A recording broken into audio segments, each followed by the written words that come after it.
안녕하세요. 해우수한의원 김준명 원장입니다. 오랜만에 인사드립니다. 저한테 진료를 받는 환자분들 중에 숨만 쉬어도 입냄새가 난다고 하는 분들이 꽤 계신데요. 이런 분들을 보면 실제로 숨만 쉬어도 악취가 나는 분들도 계시고요. 또 어떤 경우에는 입냄새 때문에 너무 마음고생을 하다 보니까 다른 사람의 행동을 너무 과도하게 의식을 해서 환자가 그렇게 느끼는 경우도 있습니다. 오늘 소개해드릴 사례는 정말 숨만 쉬어도 아주 심한 입냄새가 나던 환자입니다. 환자분은 30대 여성분이시고요. 입냄새가 나는 것을 알게 된 지는 한 4, 5년 정도 되셨다고 합니다.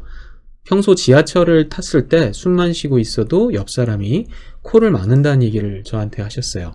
제가 환자분하고 이렇게 진료를 할 때 거리가 보통 한 90cm에서 1m 정도가 되는데 저와 진료를 할 때도 이분은 굉장히 심한 악취가 느껴졌었고요.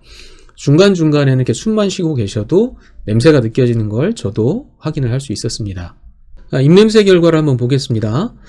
먼저 오랄크로마 측정 결과를 보면 황화수소는 2447로 기준치의 한 22배 정도 높으셨고요. 메틸메르캅탄은 444로 기준치의 한 17배, 디메틸설파이드도 43으로 기준치의 5배 정도로 측정이 되셨네요. 제가 직접 냄새를 맡았을 때 관능 검사에서도 당연히 아주 심한, 매우 심함 5점 이렇게 판단을 했습니다. 또 다른 기계 검사인 할리미터의 측정 결과도 정상을 100으로 봤을 때 390으로 훨씬 높게 측정이 되셨습니다. 숨만 쉬어도 입냄새가 날 때는 몇 가지 상황을 좀 생각해 봐야 되는데요. 첫 번째로는 입안에서 발생하고 있는 냄새가 아주 심할 때입니다. 입하고 코는 서로 연결이 되어 있기 때문에 구강 안에 고여있는 입냄새가 아주 심하면 코로 숨을 쉴 때 냄새가 배출이 될 수 있습니다. 이런 경우는 입을 벌리고 있을 때는 더 심한 냄새가 나게 되겠죠. 또 하나는 혈액 안에 냄새를 유발하는 물질이 녹아 있어서 호흡을 할 때 배출이 되는 경우입니다. 가장 흔한 예로는 과음을 한 다음날 술이 완전히 깨지 않으면 우리가 숨을 쉴 때 술 냄새가 나는데요. 이건 혈액 안에 녹아있던 알코올들이 호흡을 통해서 배출이 되는 거죠. 그리고 혈액 안에 이제 냄새가 나는 물질이 생길 수 있는 또 하나의 경우는 다이어트나 일시적인 기아 상태가 됐을 때 체내에서 악취를 풍기는 물질들이 생성이 됩니다. 이런 물질들도 호흡을 통해서 냄새가 배출이 될 수 있습니다.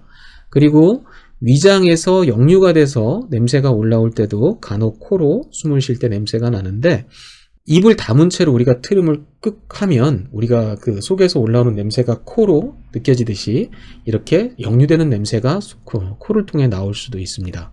마지막으로는 코나 부비동에 심한 염증이 있을 때도 호흡을 할 때 그 염증의 악취가 날 수도 있겠죠. 이 환자분은 입안에서 발생한 냄새 자체가 굉장히 좀 심했고 또 하나는 이제 속에서 올라오는 역류돼서 올라오는 냄새가 아주 심해서 숨을 쉴 때도 먼 거리에서도 느껴지는 상황이었다고 판단이 됩니다. 혀 사진을 한번 보겠습니다. 사진에서 보시는 것처럼 혀에 설태가 굉장히 많이 끼어 있는데요. 이렇게 설태가 많은 분들은 구강 안에서 발생하는 입냄새가 심한 경우가 많습니다. 그리고 이분은 입냄새하고 함께 잦은 트림, 또 만성적인 소화불량 증상을 호소하셨는데 위장 기능에 이상이 있는 분들이 설태가 늘어날 때가 아주 많습니다. 또 식습관도 과식을 하거나 음식을 먹고 금방 누워있는 습관이 있으셨는데 이런 습관들이 위, 식도, 역류증을 유발하는 대표적인 습관이기도 합니다. 따라서 이분의 심한 입냄새를 치료하기 위해서는 위장 기능을 중점적으로 치료를 할 필요가 있을 것 같습니다. 입냄새를 치료하는 방식은 제가 여러 번 말씀드렸지만 입냄새 자체를 타겟으로 한다기보단 입냄새를 발생시키는 보다 밑에 있는 근본적인 증상들을 치료하는 겁니다.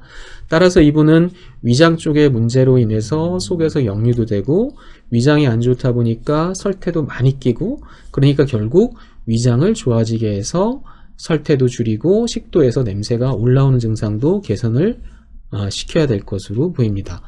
물론 아울러서 식생활 관리도 아주 잘 하셔야 되겠죠. 지금까지 숨 쉴 때 심한 냄새가 나셨던 환자분의 사례를 소개시켜 드렸는데요. 영상이 도움이 되셨다면 좋아요와 구독도 부탁드리겠습니다. 감사합니다.